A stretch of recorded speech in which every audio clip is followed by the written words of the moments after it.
Northern Britain, AD 108. The grey edge of the Roman world. A pale limestone slab is hauled up a fortress gate. Masons lever it in above the arch, deep-cut letters, the emperor's name, and beneath it, 5,000 of the hardest soldiers on earth signing their work. The crowd sees a monument. It is a headstone. It opens a cold case 19 centuries old. How do you lose an entire legion without anyone filing a report? They were the 9th Legion, Legio IX Hispana. This stone is the last sentence they will ever write.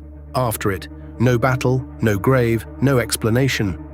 From an empire that recorded everything, tax rolls, ration lists, the careers of minor clerks, not one more word. Rewind. The 9th's bloodline ran back to Julius Caesar's army. Its name, Hispana, came home from hard years in Spain. When Rome invaded Britain in AD 43, 4 legions stormed ashore. The 9th was one of them. It carved out the province road by road, fort by fort, one hammered mile at a time. Then came Boudica. In AD 60, the eastern tribes rose behind a widowed queen and burned the colony at Camulodunum. The 9th's commander, Quintus Petil Eus Kere Ahlis, force-marched a relief column toward the flames. Around 2,000 men, modern historians reckon. They never arrived. Somewhere on the road, the tree line moved. Spears from 3 sides, horns, a column swallowed whole. Tacitus gave the epitaph one line. The infantry was destroyed to a man. Kere Ahlis broke out with his cavalry, hoofbeats fading, a road gone quiet. Half the legion gone in an afternoon.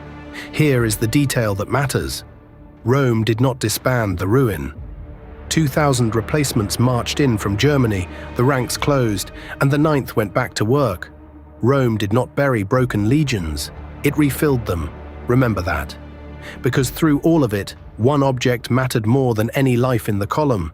The ACK Wilu, the legion's eagle. A gilded bird on a tall pole, one per legion, carried by a veteran sworn to die before it touched the ground. The eagle was the legion's soul. On the march, it flashed above the ranks like a moving piece of the sun. Keep your eye on it. 20 years later, the 9th nearly died a second time. AD 82, deep in Caledonia, the highlands of modern Scotland. Night, a marching camp behind turf walls. Out of the dark, Tacitus says, they chose their target. They burst upon the 9th Legion as being the weakest. As being the weakest, they cut down the sentries in their sleep and broke into the camp, hand to hand in the gateways, by torchlight inside their own walls, until dawn when a relief force crashed into the attackers and the camp held. That night should have been the end of the 9th. Instead, it got 26 more years and 1 stone. Twice now, this legion had nearly died, and twice a Roman historian wrote it down. Hold that thought. Home was Eboracum, the fortress the 9th raised where York now stands, the northernmost legionary base in Britain. Nearly 40 years of river fog, wood smoke, and hobnailed boots ringing on gravel. And in AD 108, they finished the Great Southeast Gate and set that slab above it. In 1854, workmen digging in York pulled the stone back out of the earth. It sits in the Yorkshire Museum today. You can stand in front of it, the last dated words of the 9th Legion. After the stone, nothing.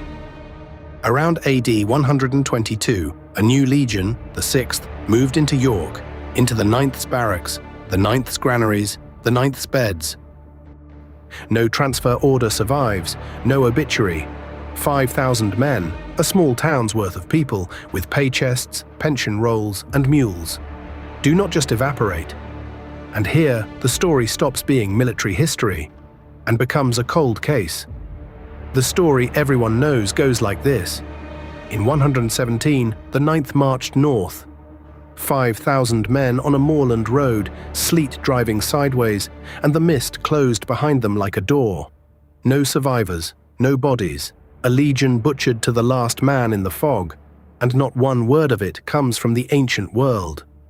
The mist began as the guess of one Victorian scholar, Theodore Mommsen, reasoning from silence. In 1954, the novelist Rosemary Sutcliffe gave the guess Flesh and Blood.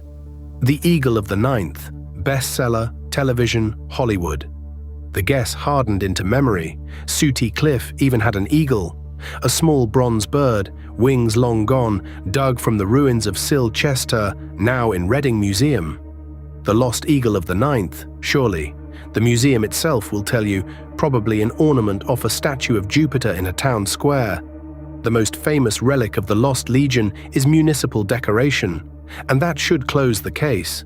A guess, a novel, a souvenir. Instead, the honest evidence is stranger than the legend, because something did go wrong in Britain. In 122, the Emperor Hadrian came to the island himself. Rome's own biographers say why. The Britons could not be kept under control. His answer was stone, the wall that bears his name. Decades later, Fronto, tutor to emperors, wrote the line that haunts this case. When your grandfather, Hadrian, held imperial power, what great numbers of soldiers were killed by the Britons? A real war, real dead, and not one text names the Ninth. The strongest theory in the file is a hole in the record, shaped exactly like a legion. Then there is the second trail. At a Rhine fortress in the Netherlands, Nijmegen, the ground has given up roof tiles stamped with the Ninth's name. On one, the drag of a tilemaker's thumb pressed into wet clay 19 centuries ago. A pendant. An altar raised by a retired officer. The Ninth, or a piece of it, was there. If those tiles came after Britain, the Legion left York alive, and the mist theory dies instead. If earlier, they prove nothing.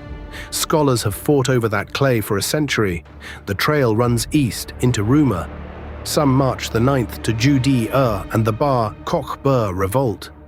Others send it to Armenia, where in 161, Cassius Dio records a Parthian army wiping out a Roman legion at Elegai.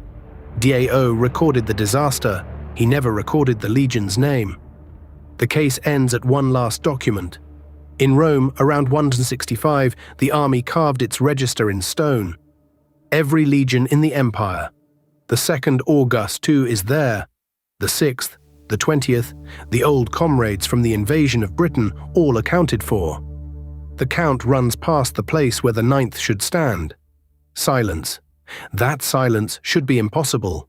When Rome lost 3 eagles in the Teutoburg forest, it hunted them back for 30 years, and the dead legion's numbers were never used again. For the Ninth, no recovered eagle, no retired number. Twice this legion nearly died, and twice a historian wrote it down. The third time, the real time, not a single word. A second legion vanishes from the record in the same generation. The empire that wrote everything down could swallow an army whole. So the verdict stays open. Maybe 5,000 men died in the northern heather, and the wall is their tombstone. Maybe they marched out and died 20 years later under someone else's name. Rome had rebuilt the Ninth once. Whatever happened this time, it either could not or would not. The one certainty is carved in York. After AD 108, the Ninth never signed its name again. 5,000 names fell out of history, and the eagle has never been found. The case is still open, one gatestone, a burned colony, a night attack beaten back at dawn, a march into the mist no Roman ever wrote, an eagle that was never theirs, a tile with a thumbprint, a list in Rome missing one name, and in a museum in York a slab of limestone, the last place on earth where 5,000 men still answer roll call. This has been The Drawn Past.